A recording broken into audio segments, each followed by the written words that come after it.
What if humans could not lie? Imagine waking up tomorrow to discover that every person on Earth has lost the ability to lie, not through some act of collective willpower or moral awakening, but through a fundamental neurological shift that makes deception physiologically impossible. Your thoughts become transparent the moment you attempt to speak an untruth. Your body refuses to cooperate. The words simply won't form. This isn't science fiction anymore.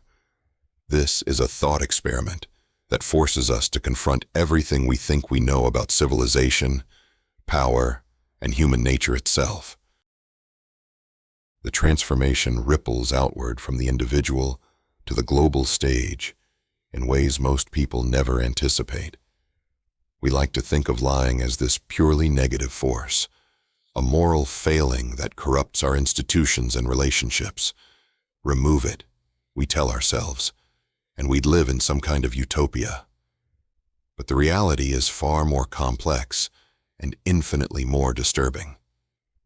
Because lies aren't just about deception. They're the lubricant that keeps the machinery of modern society from grinding itself into dust. Consider what happens in the first 72 hours. A politician steps up to a podium to deliver a routine press conference. The cameras are rolling. The journalists are waiting. And then the questions begin. Simple questions that would normally be deflected with practiced ease suddenly become landmines. Questions about campaign donors, about private meetings, about personal opinions on controversial legislation. The politician opens their mouth to deliver the standard non-answer and finds they physically cannot. The truth spills out instead. Names, amounts, quid pro quo arrangements that were never meant to see daylight. Within hours, governments around the world begin to collapse, not because of revolution or military coups, but because the entire infrastructure of political negotiation depends on strategic ambiguity and plausible deniability. Diplomats can no longer engage in the careful dance of international relations, where what you say in public bears little resemblance to what you promise in private. Treaties that were based on mutually understood fictions suddenly become impossible to maintain. Alliances built on the pretense of shared values crumble when leaders are forced to admit their purely strategic nature. The economic system follows close behind. Central banks have always relied on carefully managed messaging to control market expectations. The head of the Federal Reserve can no longer hint at future policy without revealing exactly what they know about underlying economic weaknesses. The moment a central banker admits their true assessment of inflation risks or recession probabilities, markets don't just react, they panic, because the entire financial system is built on confidence, and confidence requires a degree of controlled information flow that becomes impossible when truth becomes mandatory. CEOs face investor calls where they can no longer spin quarterly losses or project optimistic forecasts they don't actually believe. The moment a tech executive admits they have no idea if their AI investments will ever generate returns, shareholders flee. When pharmaceutical companies can't obscure the true cost-benefit analyses of their drugs, entire business models dissolve. The stock market doesn't crash in a single day. It enters a state of permanent chaos as the gap between public statements and private knowledge vanishes. But these are the obvious consequences, the ones that make headlines. The deeper transformation happens in the spaces between, in the million small interactions that constitute daily life. A doctor can no longer tell a terminal patient that everything will be fine when they know it won't. They're forced to deliver brutal prognoses without the mercy of false hope. A therapist cannot reassure a suicidal client that their feelings will pass if the therapist genuinely isn't certain. The practice of medicine, which has always balanced honesty with compassion, becomes an exercise in devastating frankness. Teachers face classrooms where they can no longer praise mediocre work to encourage struggling students. If a child asks if they're smart, if they'll succeed, if they're talented, the teacher must answer with complete honesty. Educational psychology, which relies heavily on positive reinforcement and strategic encouragement, loses its most powerful tools. Students begin to understand exactly how their teachers perceive them, and that knowledge reshapes educational outcomes in profound ways. Relationships undergo a transformation that most people aren't prepared for. The small kindnesses we call white lies vanish overnight. When your partner asks if they look good in an outfit, you can no longer offer gentle reassurance if you genuinely think otherwise. When a friend shares their dreams and asks for support, you cannot pretend to believe in ventures you consider doomed. Every interaction becomes a minefield of unwanted honesty. The question, "Do you love me?" becomes genuinely dangerous, because love isn't a simple binary state. It's a complex emotional landscape that shifts day to day, moment to moment. In our current world, we smooth over the complexity with reassuring declarations. But without the ability to lie, people must confront the truth that their partner's feelings are more ambivalent than they wanted to believe. That sometimes love coexists with resentment, attraction with repulsion, commitment with doubt. Divorce rates don't just climb. The entire institution of long-term partnership begins to fracture under the weight of unfiltered truth. Parents cannot tell their children that everything happens for a reason, or that the world is fundamentally just.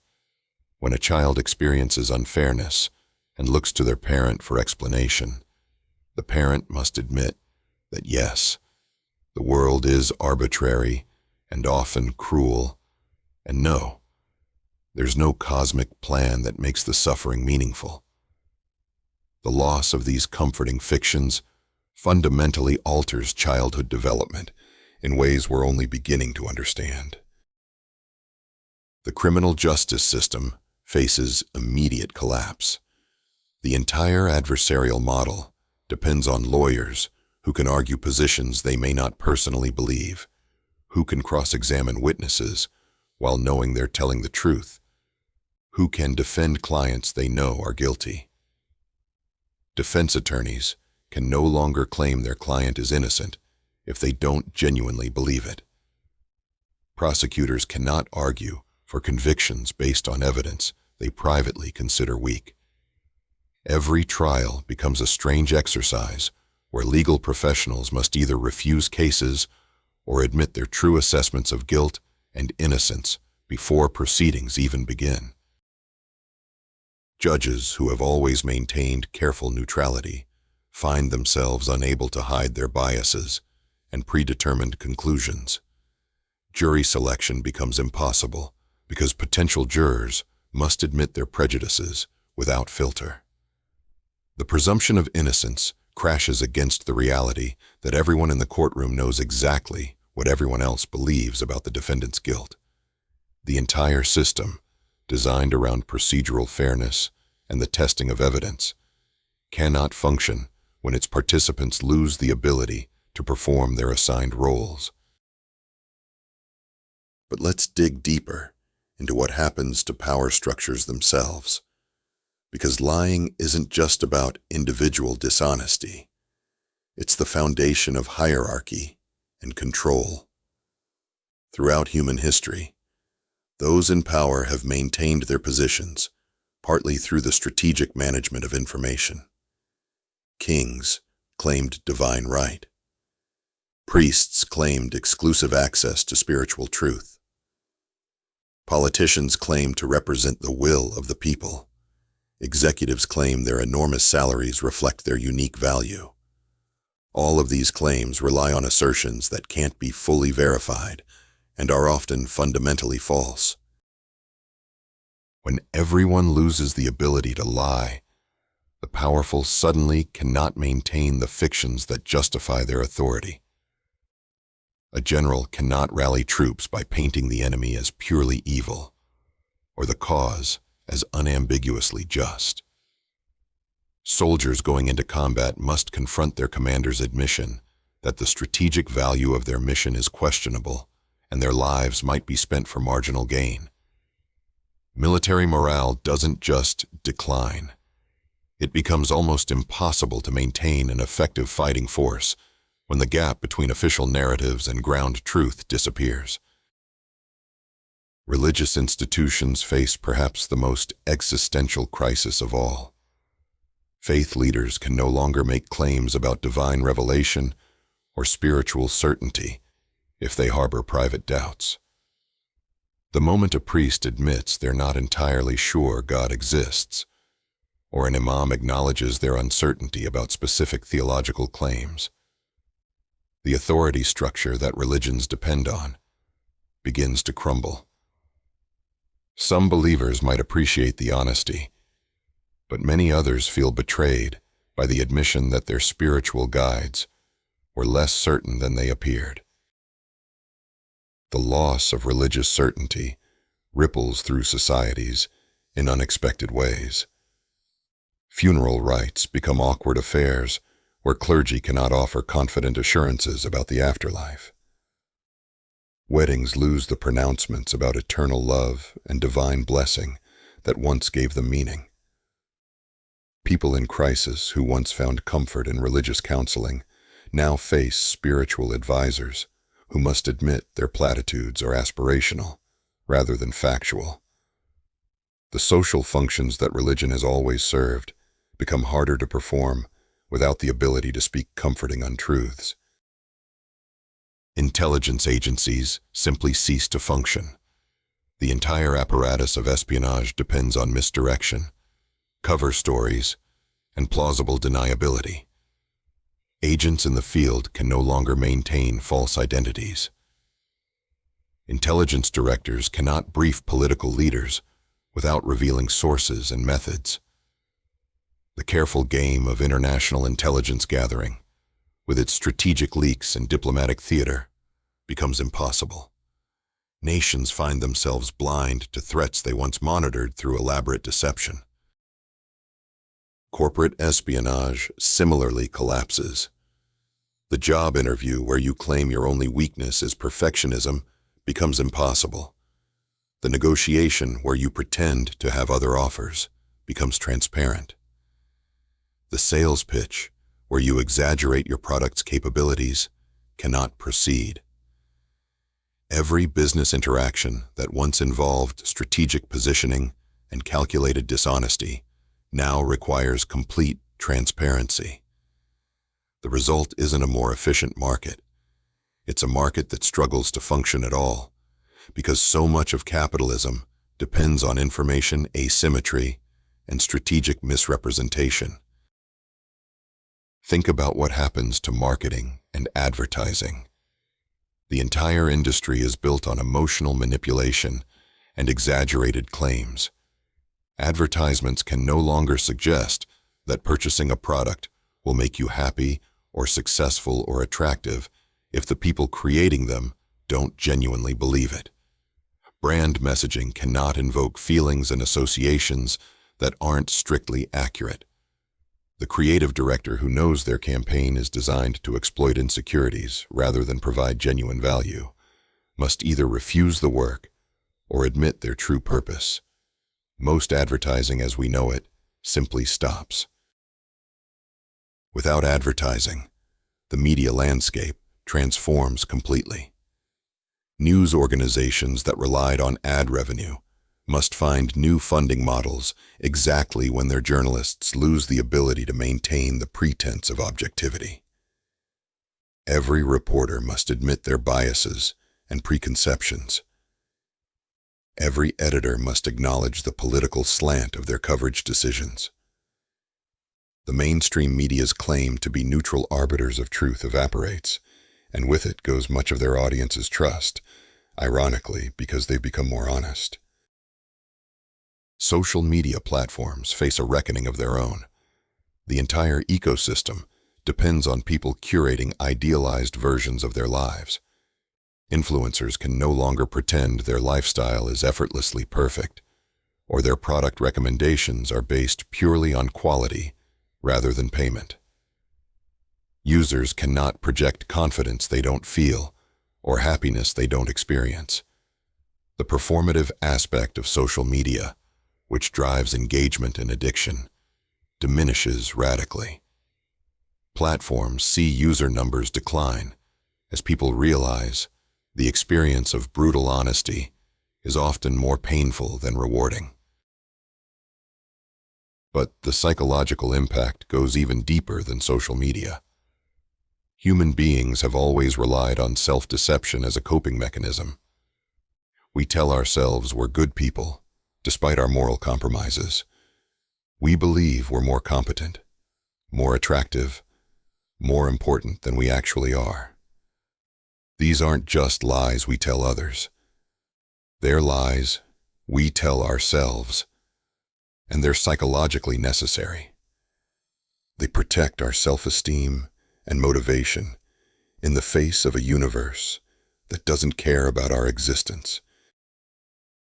When self-deception becomes impossible, depression rates skyrocket. People confront the reality of their limitations without the buffer of inflated self-perception. The mediocre worker must accept they'll never achieve greatness. The struggling artist must admit their lack of talent. The person in a mismatched relationship must acknowledge they settled for someone they don't truly love. These realizations have always been possible, but most people avoided them through selective attention and motivated reasoning. When those defenses vanish, mental health crises proliferate. Suicide rates climb as people lose the ability to maintain hope they don't genuinely feel. A person contemplating ending their life might once have been swayed by promises that things will get better, that their life has value, that people care about them. But when the person offering these reassurances cannot lie, many of these statements go unsaid because the speaker isn't certain they're true. The depressed person receives only the support that others can honestly provide, and sometimes that's not enough to sustain the will to live. Meanwhile, therapy itself becomes nearly impossible to practice. Cognitive behavioral therapy depends on challenging irrational thoughts and replacing them with more balanced perspectives.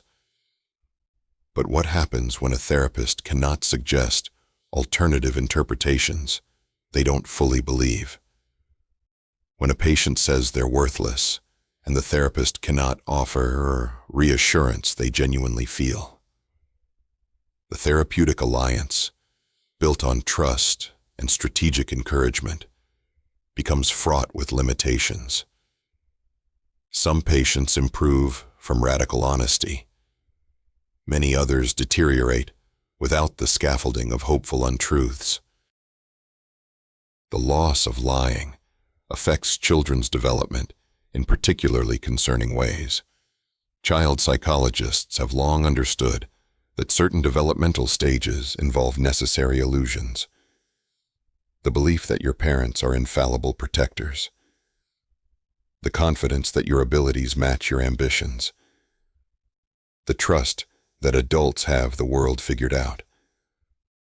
Children who lose these illusions too early often struggle with anxiety and premature cynicism. In a world without lies, every child confronts harsh realities before they have the cognitive tools to process them effectively. School becomes a psychologically brutal environment. Teachers cannot praise effort if they don't see genuine improvement, cannot encourage dreams they consider unrealistic. cannot protect students from the knowledge of how their peers truly perceive them. Bullying doesn't decrease just because people can't lie. It actually intensifies because cruel children no longer need to hide their malice behind plausible deniability. They can and do express exactly how much they enjoy causing pain. Academia faces its own crisis. The peer review process depends on scholarly diplomacy, where reviewers can reject papers without admitting they're motivated by professional rivalry or theoretical disagreements they can't defend. When academics lose the ability to disguise their true motivations, the process becomes vindictive and personal. Scientific progress slows because researchers must acknowledge uncertainties they once glossed over. Grant applications cannot oversell potential impact. Papers cannot overstate findings. The competitive pressure that once drove discovery becomes harder to maintain without strategic exaggeration. Let's consider what happens to innovation and entrepreneurship. The startup pitch, where founders project confidence about uncertain futures, becomes impossible. Venture capitalists cannot encourage entrepreneurs while privately doubting their chances. The ecosystem of calculated risk and managed optimism that drives technological progress loses its fuel. Some innovations still occur, but the pace slows dramatically because visionaries can no longer inspire others with futures they cannot guarantee. Technology companies that once claimed to be making the world a better place must admit they're primarily seeking profit and market dominance. Engineers who used to rationalize their work as progress must confront their complicity in surveillance, addiction design, and environmental damage. Some leave the industry entirely. Others continue with a more honest understanding of the trade-offs, but the idealistic culture that attracted talent and drove long hours dissipates. Silicon Valley loses much of its mystique when its leaders can no longer tell inspiring lies about their missions. The entertainment industry transforms completely. Actors cannot pretend to be other people if pretending requires a form of lying. Method acting, which involves inhabiting a character's reality, becomes psychologically fraught when actors cannot maintain the distinction between performance and deception.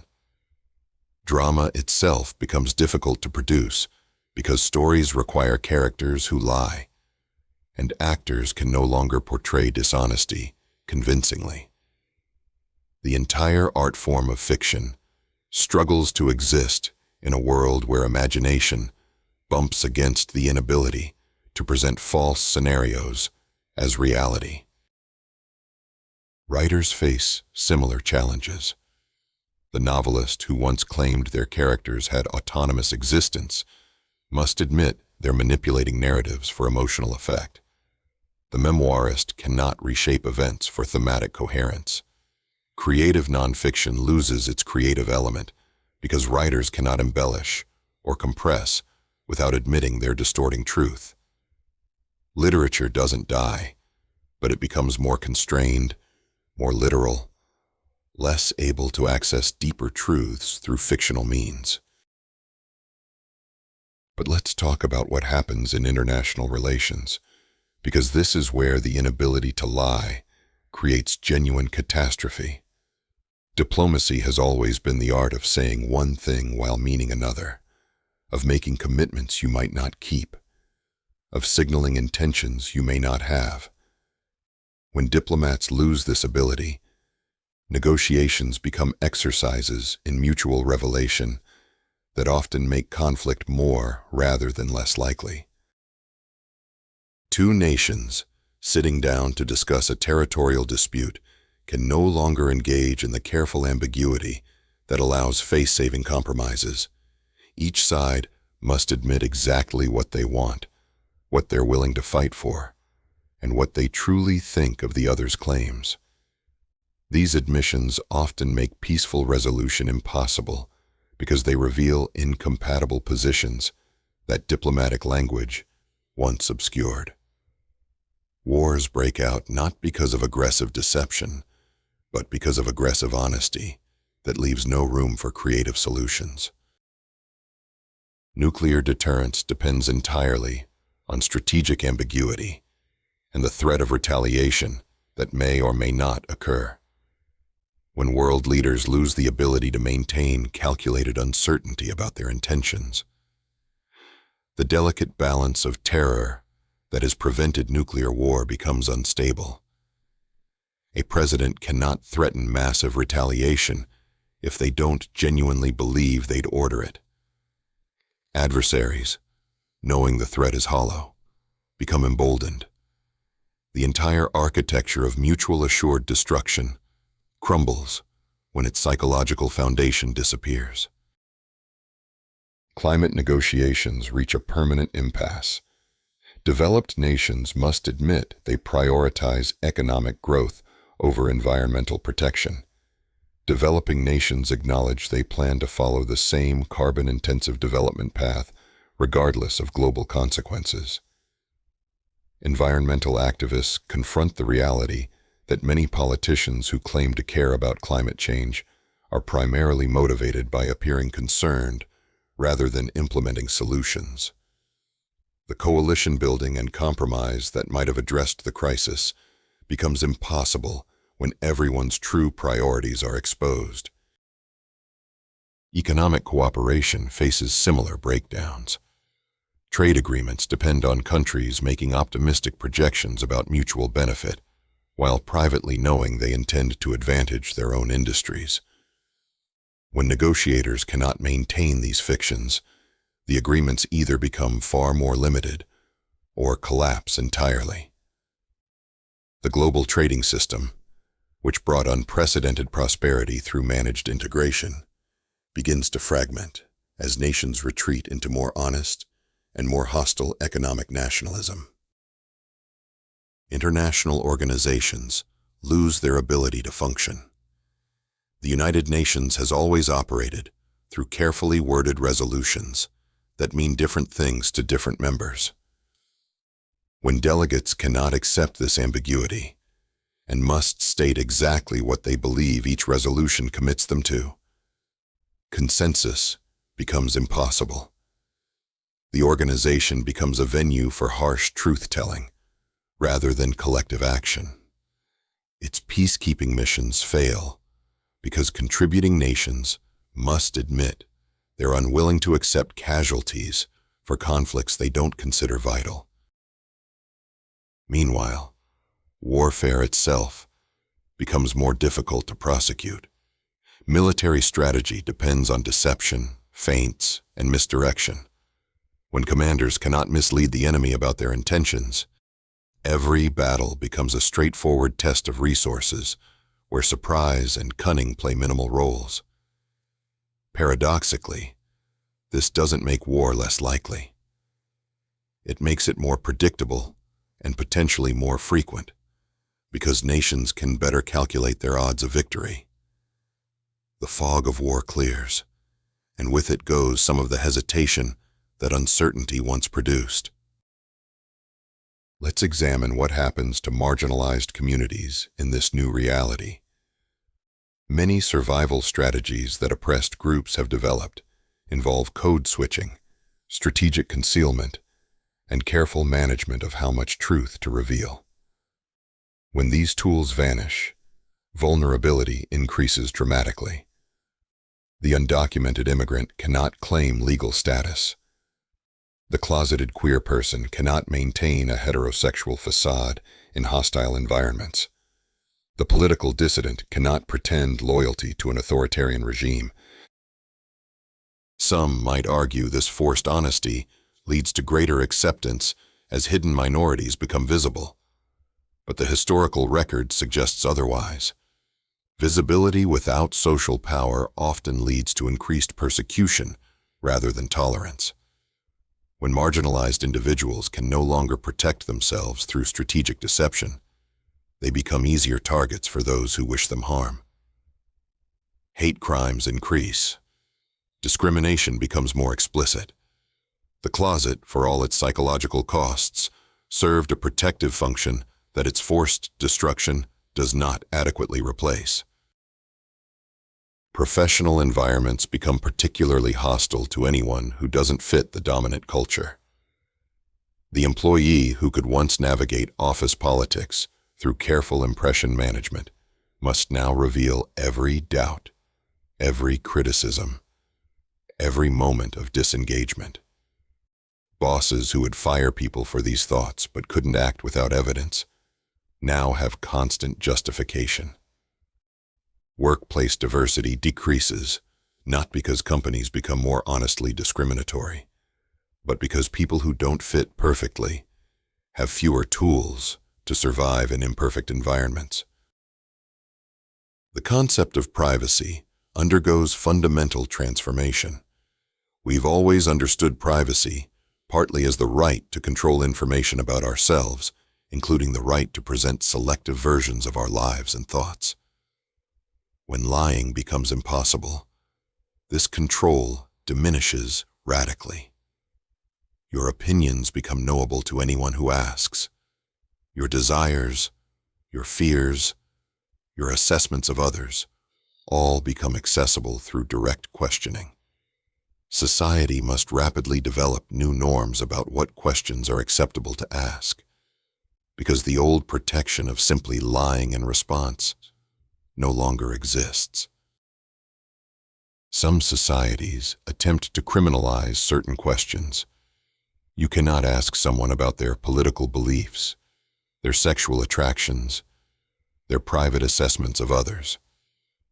But enforcement proves nearly impossible because the person asking can claim they didn't know the question was prohibited, and the person asked cannot lie about whether they were harmed by it. The legal system struggles to define boundaries around speech, when the main defense against harmful questions, the ability to give false answers, has vanished. Other societies embrace radical transparency and attempt to build new social structures around universal honesty. These experiments generally fail because they underestimate how much human cooperation depends on polite fictions and face-saving ambiguity.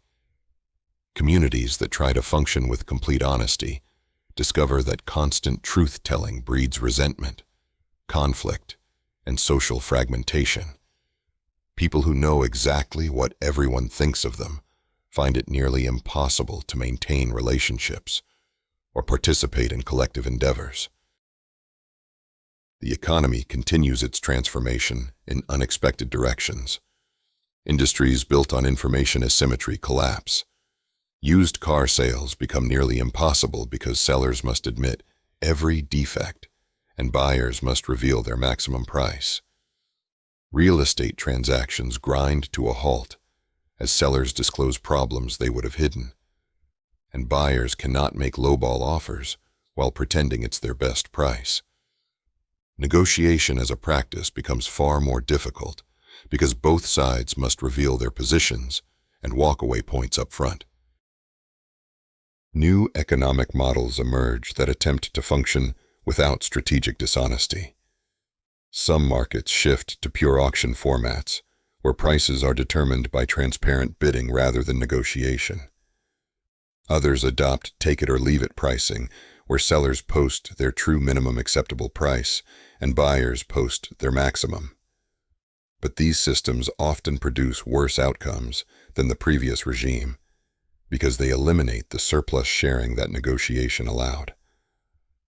Both buyers and sellers end up less satisfied, even though transactions are more honest. Insurance companies face terminal crises. The entire industry depends on information asymmetry between insurers and insured. People buying health insurance can no longer conceal pre-existing conditions.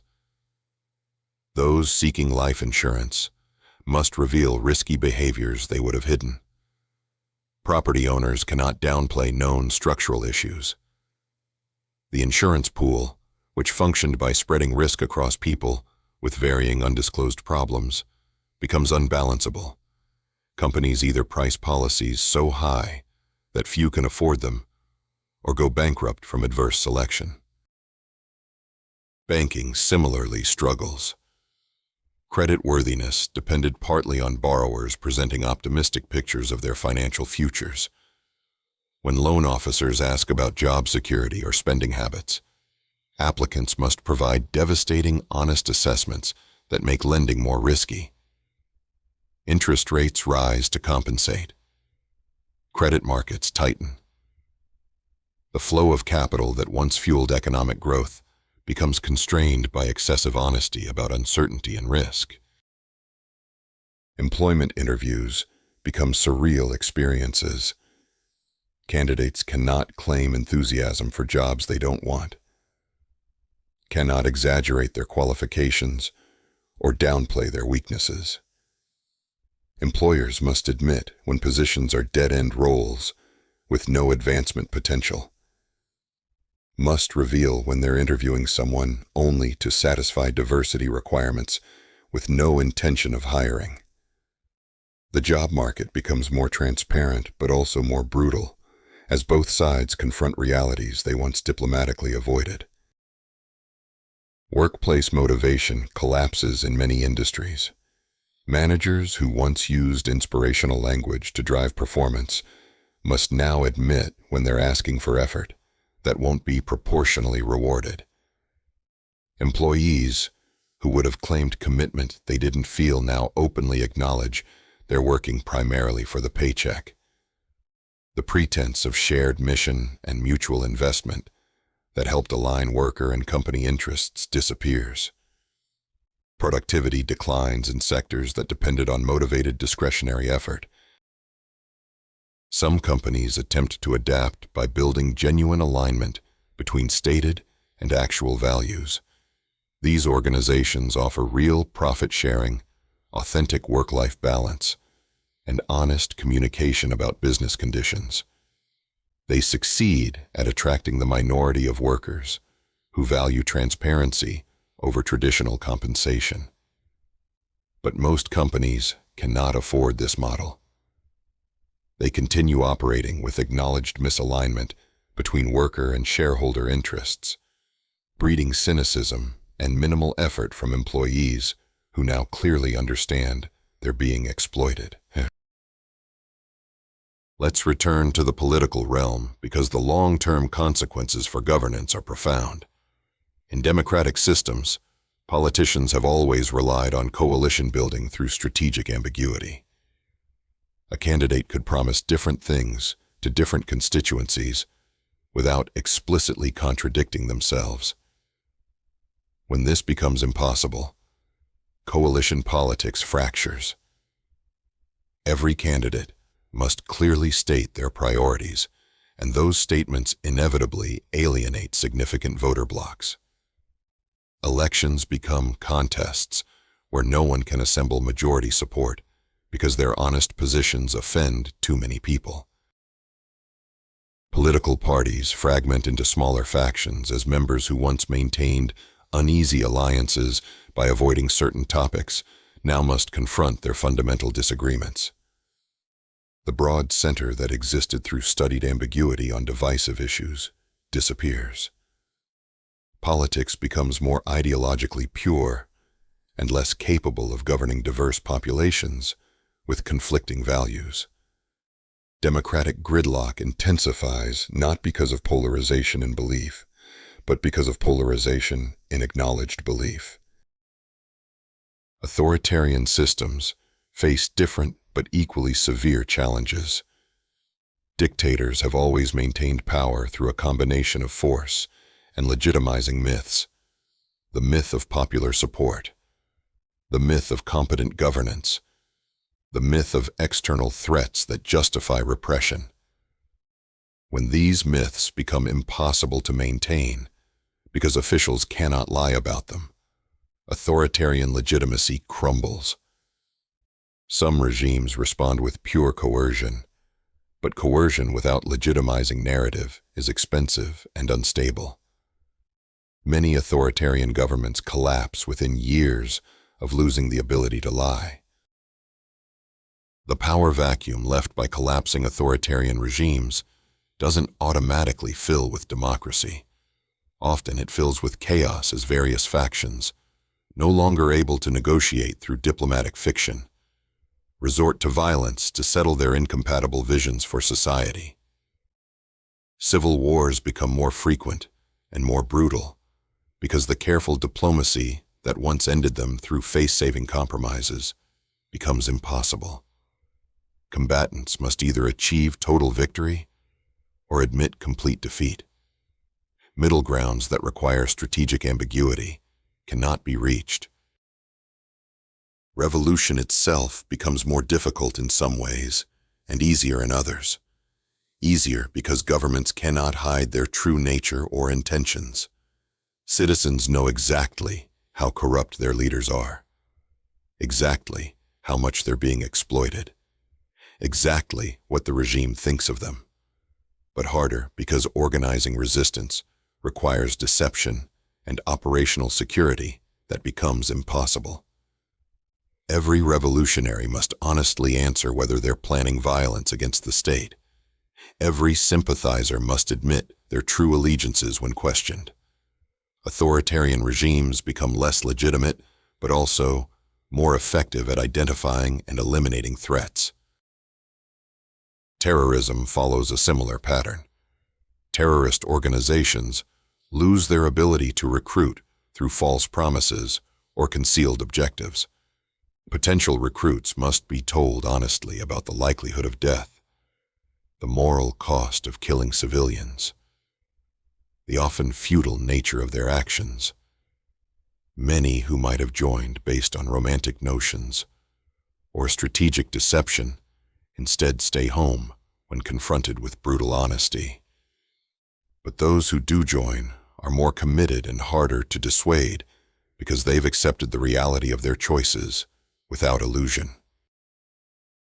International terrorism becomes more difficult to execute because plotters cannot lie to authorities, cannot maintain cover stories, cannot coordinate through coded language. But domestic terrorism increases as isolated individuals who cannot organize in groups instead act alone on honestly acknowledged violent impulses. The nature of political violence shifts from coordinated campaigns to random outbursts, making it harder to predict or prevent.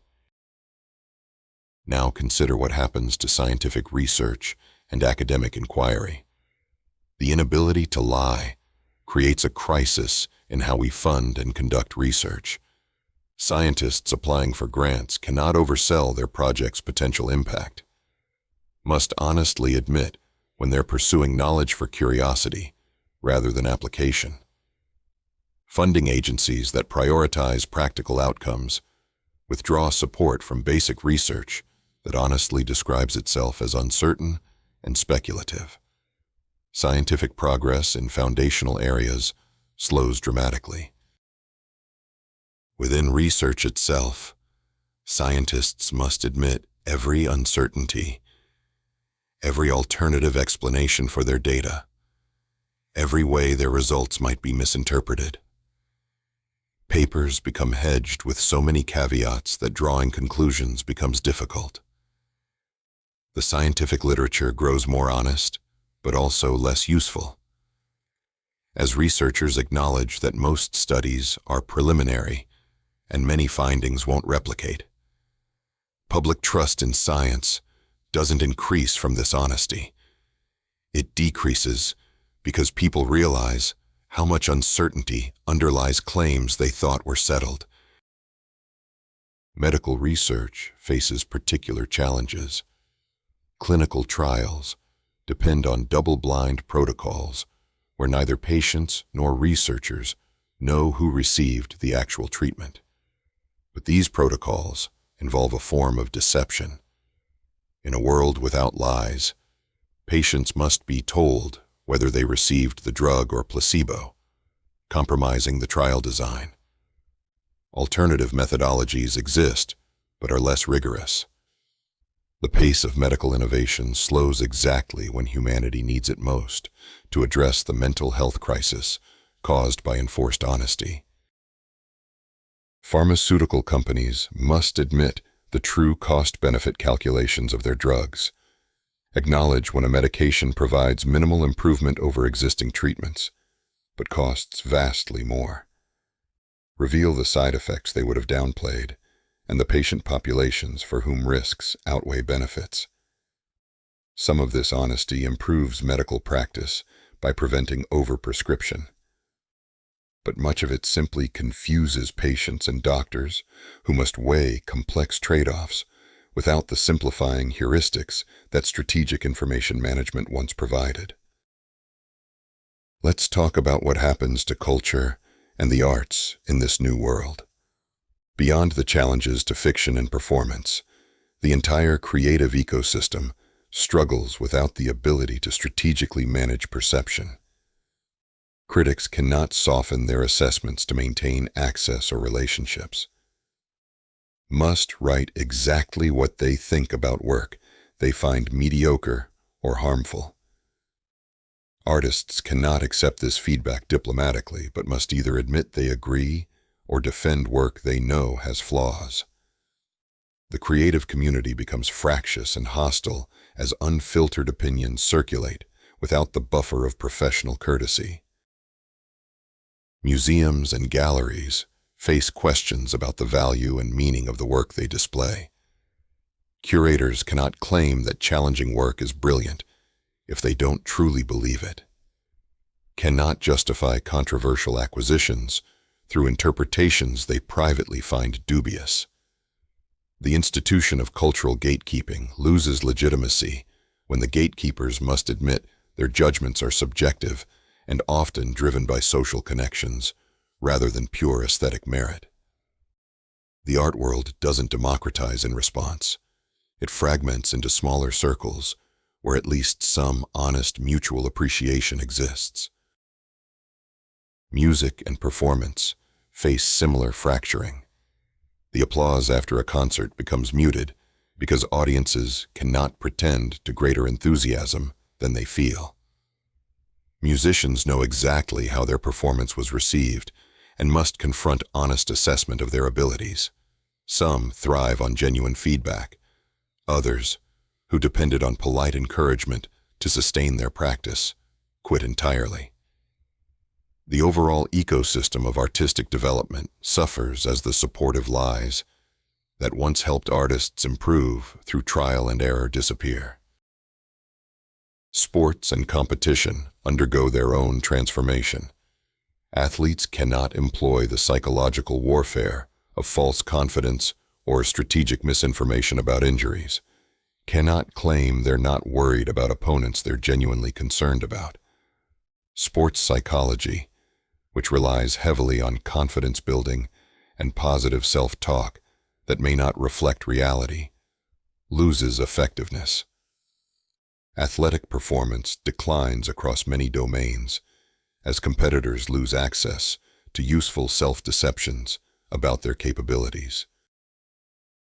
Coaching becomes more difficult as coaches cannot motivate athletes with promises they don't believe, cannot tell a struggling player they'll bounce back if the coach genuinely doubts it, cannot claim that effort alone will overcome talent gaps when they know it won't. The relationship between coach and athlete, traditionally built partly on motivational lies, must find new foundations in either complete honesty or silence about doubts. Many coaching relationships simply end because they cannot function under these constraints. Let's examine what happens to social movements and activism. Movements have always required some degree of strategic framing, emphasis on certain facts while downplaying others, and presentation of moral certainty even where ambiguity exists. When activists lose these tools, their effectiveness diminishes. The environmental activist must admit uncertainty about specific climate predictions, The civil rights organizer must acknowledge complexity in situations they're trying to present as clear-cut injustice. The labor union must reveal the limitations of what collective bargaining can achieve. This enforced nuance doesn't lead to better policy deliberation. It leads to paralysis as movements lose the moral clarity that drives change. Social progress throughout history has often depended on simplifying complex situations into narratives of good versus evil, victim versus oppressor, justice versus injustice. These narratives are rarely completely accurate, but they mobilize action. Without them, activism becomes mired in endless qualification and acknowledgement of competing concerns that prevent the decisive action necessary for reform. Opposition movements similarly struggle. Those resisting authoritarian regimes must honestly admit their fear and uncertainty, rather than projecting confidence that might inspire others. Dissidents who once built networks through careful deception now must openly declare their resistance, making them easy targets for repression. The tactical advantages that resistance movements once employed through misinformation and surprise become unavailable. Revolutionary change becomes far harder to achieve. Consumer protection takes on new dimensions. Companies must admit when their products are low quality or their services are designed to exploit customers. Must reveal the true markup on goods and the real profit margins on services. This transparency doesn't necessarily benefit consumers as much as expected, because it also means retailers must admit when customers are making poor choices, when they're overpaying, when they would be better served elsewhere. The information overload becomes paralyzing rather than empowering. Personal finance becomes simultaneously more transparent and more difficult to navigate. Financial advisors must admit when they're recommending products that benefit themselves more than their clients. Must acknowledge the limitations of their expertise and the uncertainty of their predictions. Investment becomes less accessible as the comforting narratives that once helped people tolerate risk disappear. Many people simply stop investing when they confront honest assessments of the volatility and uncertainty involved. Retirement planning faces a crisis as people must confront honest predictions about their financial futures. The advisor who once provided reassuring projections now must admit that their client is almost certainly going to outlive their savings or have a drastically reduced standard of living. Cannot offer comforting platitudes about Social Security or market returns. The psychological impact of this brutal honesty leads many to simply avoid planning altogether, worsening the very outcomes they fear. Now let's consider what happens to the concept of justice itself.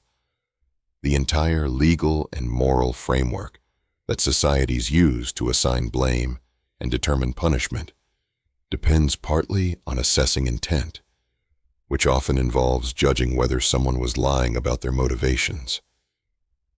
When lying becomes impossible, intent becomes transparent. This should make justice easier to administer. Instead, it makes it more complicated, because apparent intent often differs from the complex web of motivations that actually drive behavior. A person who commits a crime must now honestly explain their reasoning, which often involves a mixture of understandable grievances, personal failings, and situational pressures that complicate simple narratives of good and evil.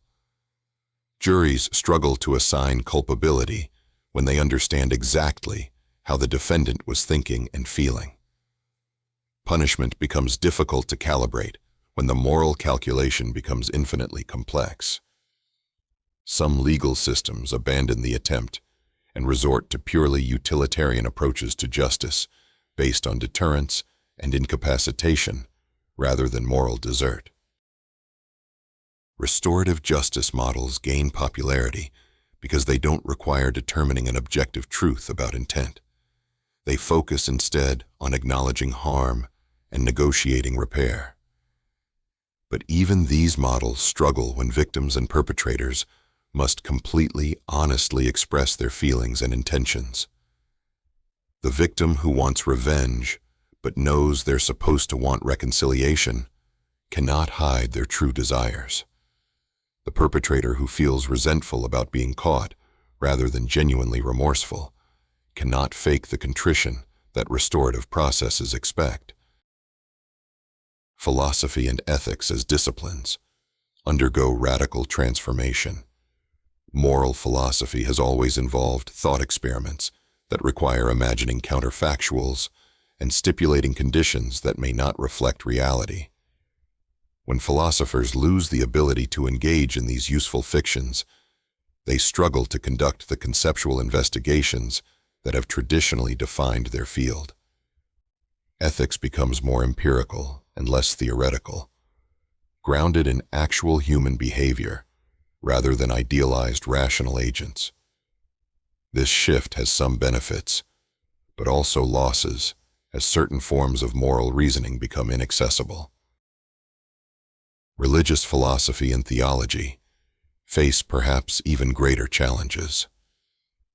Theological arguments often proceed from premises that the arguer doesn't have direct evidence for, but explores hypothetically.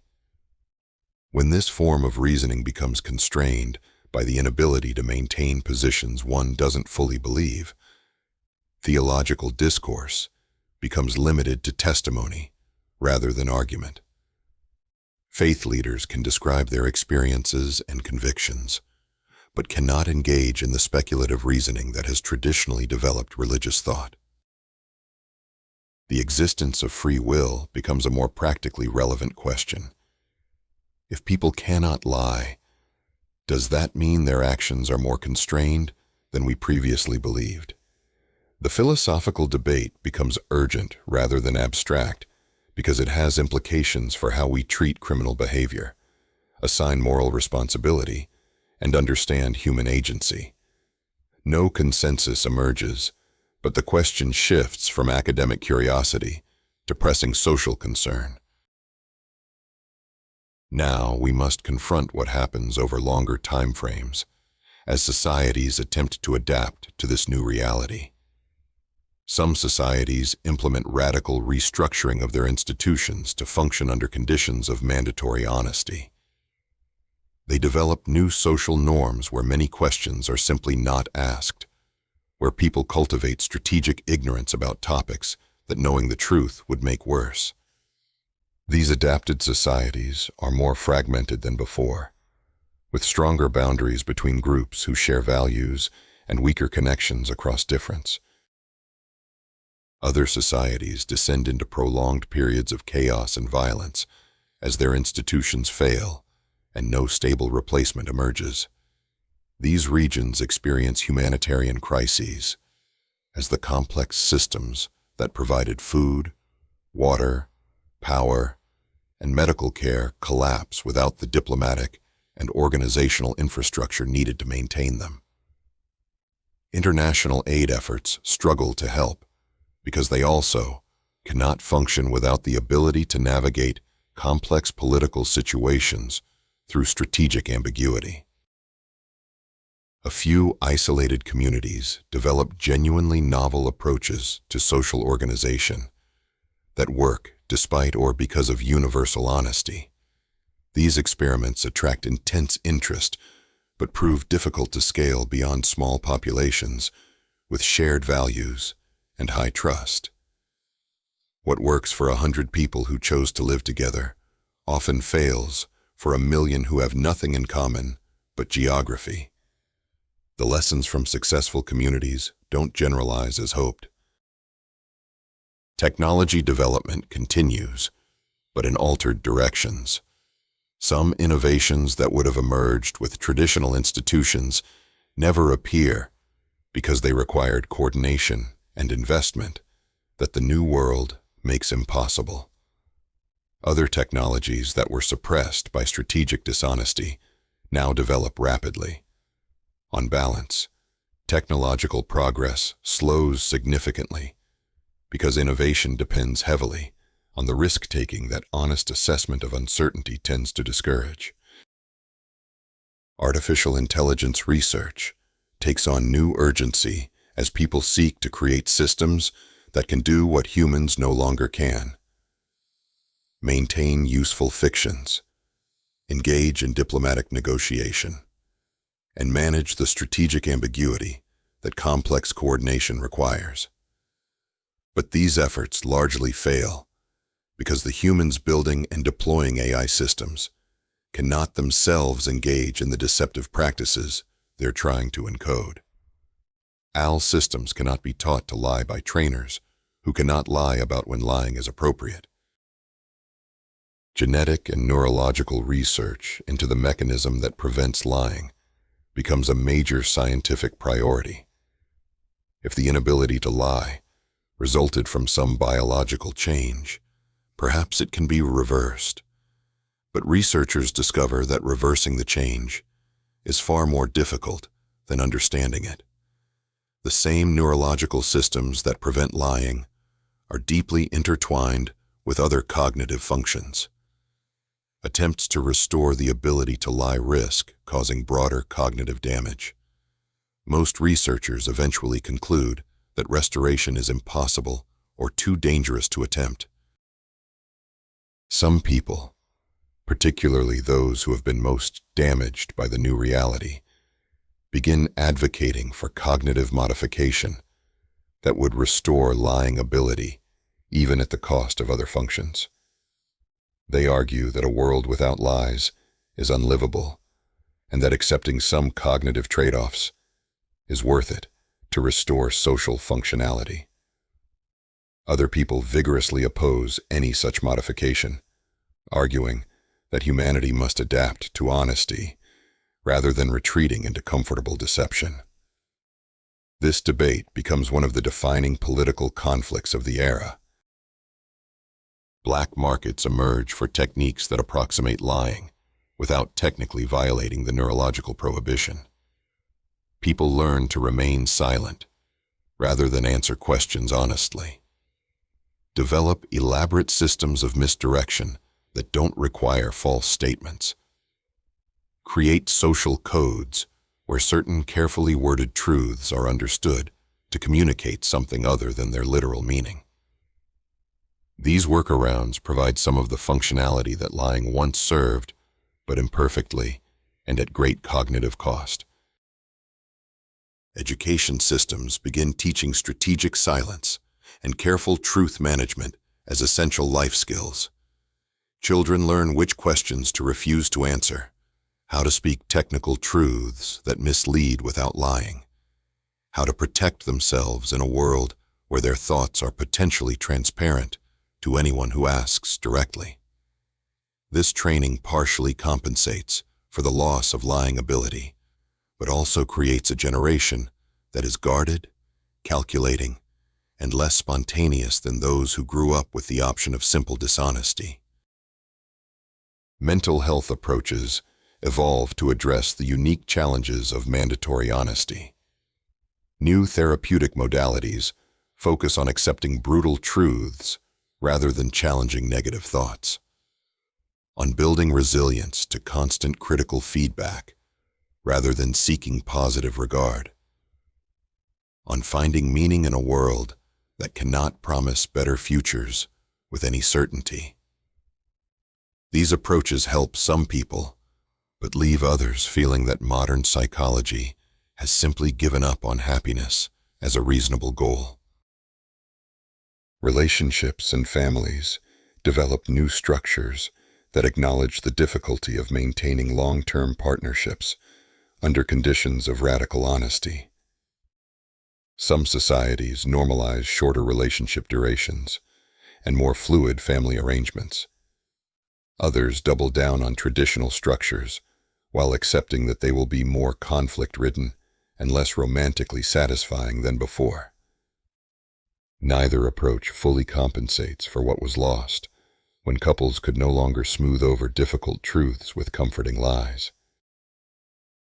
The human birth rate declines significantly across most societies, partly because relationships are harder to maintain, partly because potential parents must confront honest assessments of the challenges and costs of child-rearing without reassuring platitudes. The decision to have children, once influenced by cultural expectations and optimistic projections, now requires accepting brutal truths about the likelihood of regret, the inevitable sacrifices, and the uncertainty about outcomes. Many people choose not to have children when they cannot sustain the hopeful illusions that parenthood has always required. This demographic decline creates its own crisis as societies age and lack the younger workers and taxpayers to support existing social systems. Pension programs collapse. Healthcare systems become overwhelmed. The intergenerational contract that underpinned modern welfare states breaks down. Attempts to address the crisis through immigration fail because migrants must honestly answer questions about their intentions and are frequently denied entry when they admit their primary motivation is economic opportunity rather than cultural affinity. Some nations attempt pronatalist policies, offering massive financial incentives for childbearing. These programs have limited success because money cannot compensate for the psychological burden of parenting in a world without comforting lies. The parents who do participate often struggle with depression and regret they must acknowledge rather than suppress. Their children grow up knowing they were economic decisions rather than deeply wanted, creating intergenerational trauma that perpetuates low fertility. Global cooperation on existential risks becomes nearly impossible. Climate change continues to accelerate because nations cannot agree on burden sharing when all parties must honestly state their unwillingness to sacrifice economic growth. Pandemic preparedness fails because countries admit they will prioritize their own populations over global health security. Asteroid defense and other speculative threats receive no attention because governments must acknowledge these risks are too uncertain to justify current expenditure in honest competition with immediate needs. The risk of human extinction or civilizational collapse increases significantly, not because of any single catastrophic event, but because of the chronic inability of human societies to coordinate responses to collective threats. The systems that once allowed such coordination depended fundamentally on strategic dishonesty, on promises that might not be kept, on commitments that were more symbolic than real.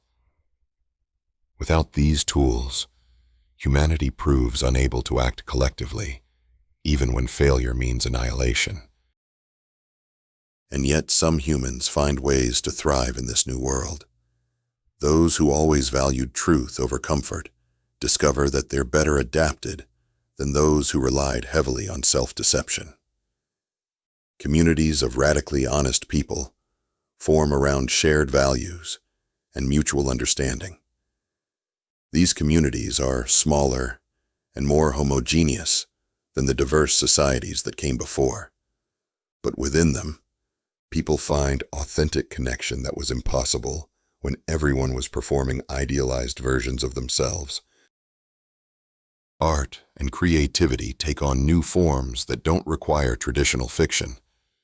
Documentary becomes the dominant mode of storytelling. Musical and visual arts that don't depend on narrative or representation flourish. A generation of creators emerges who never knew the ability to lie and who develop novel forms of expression within their constraints. This art is strange to those who remember the old world, but meaningful to those who never experienced it. Scientific understanding advances in some domains, even as it slows in others. Fields that benefit from radical empiricism and acknowledgement of uncertainty make progress.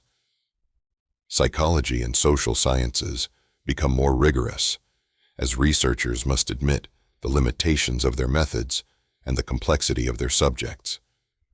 Some breakthrough insights emerge precisely because researchers cannot hide behind comfortable fictions about human nature or social organization.